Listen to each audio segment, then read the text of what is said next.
Hello guys. You are on the channel Alice Reddit Stories. Enjoy watching. Okay, so I'm well aware of how weird this story is. But I'm sitting in an airport in a country across the globe from the one I come from, waiting for a flight that leaves in about an hour. When I get off the plane, my best friend of 22 years and sort of love interest of about a year will be on the other side. We've never met in person before. I know. The simple version is this: we're both in our mid-30s. We met online 22 years ago, back when the internets was just a baby. As were we, really. We kept in touch from the initial chat rooms to ICQ/IRS to MySpace and LiveJournal and FB.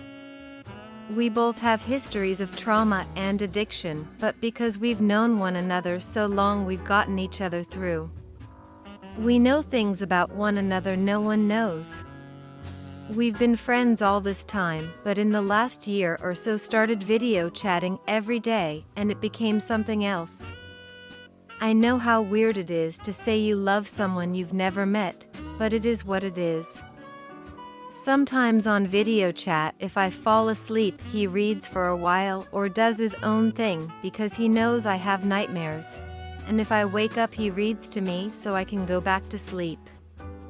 When he fell off the wagon, I talked him off a ledge and into rehab. We talk for at least an hour a day. Sometimes several hours if we're both off work. So I had occasion after all this time to visit his country for work. Which is done, and here I am, at the airport, waiting to go to his city and see what happens. Not gonna lie, I think I may throw up in my own mouth. Update: so I got to baggage claim where we arranged to meet. My flight came in early, and he was on a bench not looking in my direction. I slid onto the bench next to him and said, "Watch ya reading?" And he smiled and said something a friend sent to me, and it was a book I sent him years ago. We grinned, and now I'm sitting on his bed smoking a cigarette, and he's taking me out to dinner tonight. No awkwardness at all. For more days, then back to the real world. I think it's going to be a good 4 days, guys. Update 2. Thanks for being so supportive, folks. It really helped when I was scared out of my mind. A few people have asked for an update. I leave in 4 days, and if you'd like one, let me know, and I'll ping you in an updated comment when I leave on Wednesday. Final update: as requested by some of you in my last post, I promised to update once my trip was over. Guys, it was amazing. We just slipped right into being comfortable with each other, went to dinner, he took me to his work to show you off, went walking across the bridge at night to show me the lights, introduced me to some of his friends who were lovely, dinner with his parents, also lovely.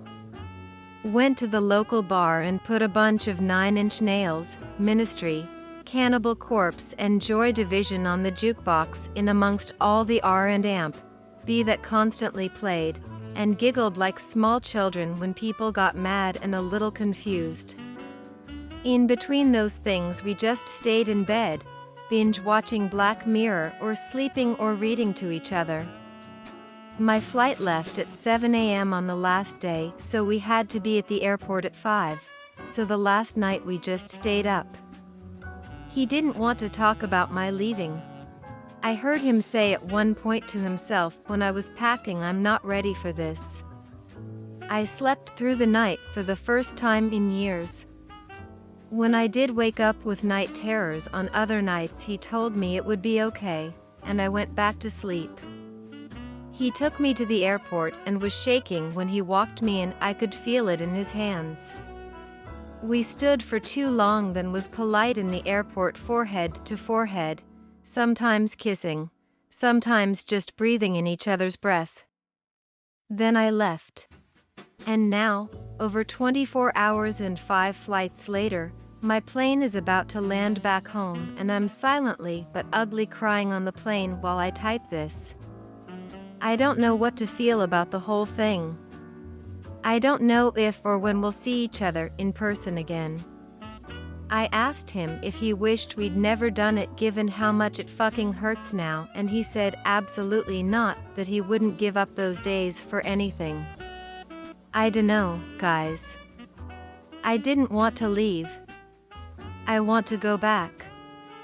But I can't, and I guess that's just the hard side of adulting and responsibilities and life. I know this is a little sad in tone, but I'm, well, sad in tone, and it's been a couple of days since I've slept. We'll video chat tonight as we do every night, and see what happens next, I guess. Thanks for all the lovely words, it was a beautiful time.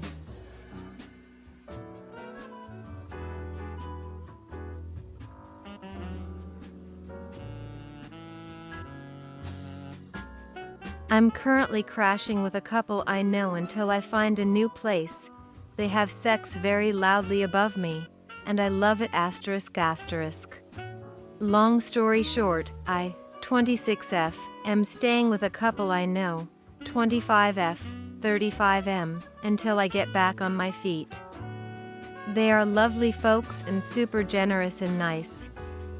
They are both known for being flirtatious people in general. So am I, so I haven't been thinking much of it when we talk about sex and what we like, compliment each other, etc. We don't even interact most of the day or even every day, we are all busy people. But lately my attraction to the woman is growing, and I think they have potentially noticed.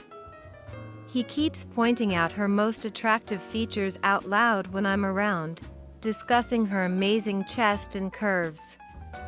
She told me specifically, out of the blue, that she has pierced nipples, and that she just felt like she wanted me to know. They sleep in the bedroom directly above mine, and lately, they have been having very loud sex every night shortly after I excuse myself for the night. They have talked to me about being able to hear me snore in the bedroom below them, and hear me on the phone, so they definitely know sound travels between the rooms. The woman is very vocal especially, and hearing her be pleasured turns me on so much. I had been trying not to pay attention or listen the first couple times, but last night I couldn't take it anymore, and I listened and masturbated and had one of the best orgasms of my life. I wish I could bring it up to them, see if it leads to something more between us, but the girl and I already talked about how monogamous she is. However, that was before we knew other very well, a long while ago. I just got out of a very long relationship, so it's been years since I've dated at all, and I have never had a threesome. But I've never wanted one more than right now. I would hate to ruin this friendship, so I'm sure I'll never say anything. But I'm definitely going to keep enjoying the sound of their intimacy. I feel creepy, but I also feel like they may hope I'm at least listening. Maybe that's just wishful thinking. Update. I heard my housemates having sex and I enjoyed it and thought they might want a threesome. So I was not going to say anything to anyone about this situation because a lot of people made good points about me waiting until I had another place to live in case things went south if I tried to clear the air. However, I ended up having a great conversation with a woman about her relationship, and she ended up asking me if I had hurt her and her partner above me. I told her the truth, but didn't tell her how I felt about it. She told me they had intentionally been loud and were getting off on it, but they didn't actually want to do anything more, but they had discussed together talking to me about trying something. She wanted to clear the air of any sexual tension that was happening before. It was thick and definitely not all in my head, which was validating to hear. She and her partner decided that they didn't actually want to do anything more, and that they didn't even want to have me hear them as they got that kink out of their system. She apologized for them being confusing towards me, and she said she hopes things could just go back to normal. I told her that if they are open to it in the future, I'm not opposed to the idea of being with them, but I also think we shouldn't be living together if it ever happens. She was kind of surprised because she assumed I would be really mad at them for being flirtatious and sexually forward without following through, but I reassured her that, obviously, no one ever has any obligation to have sex with anyone ever, even if they expressed interest before. So she was relieved. I felt